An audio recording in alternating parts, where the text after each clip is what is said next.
Declare this to be an unlawful assembly in the name of the people of the state of Arizona.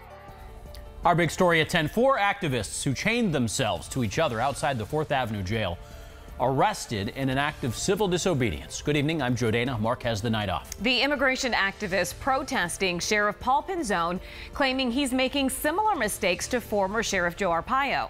Team 12's Bianca Bono joining us live now to explain why this has to do with what's happening inside the jails. Bianca?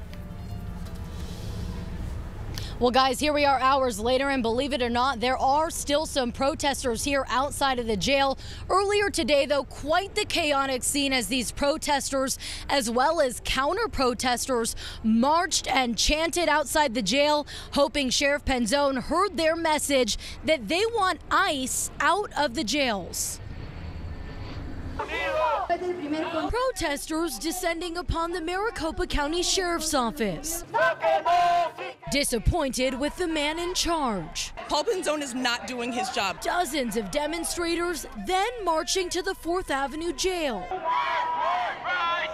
calling for Sheriff Penzone to stop allowing ICE officials inside, where they can question the immigration status of inmates. The culture of racism still exists in these jails, and we want to expose that. This is a wake-up call. 4 protesters chaining themselves together outside the jail's gates. My mom was detained by ICE in 2011, and she was later tricked into signing her deportation form and deported. Tensions running high as the gates opened, showing sheriff's deputies in full riot gear.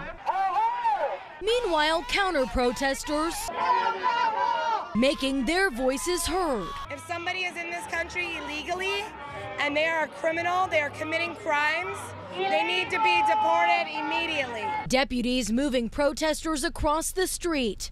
The 4 chained together, refusing to move, so they were dragged into custody. The chaos not enough to sway Sheriff Penzone, saying his position on ICE isn't changing, issuing a statement saying in part, pending unforeseen changes to laws or directives from the courts, our policy will remain the same. The most effective tactic to avoid these challenges is to be a law-abiding member of our community. And those 4 protesters chained together were arrested for disorderly conduct. Other than that, though, despite some pretty tense moments we saw earlier, there are no other incidents to report. We're live outside the 4th Avenue jail tonight. Bianca Bono, 12 News at 10. Thanks, Bianca.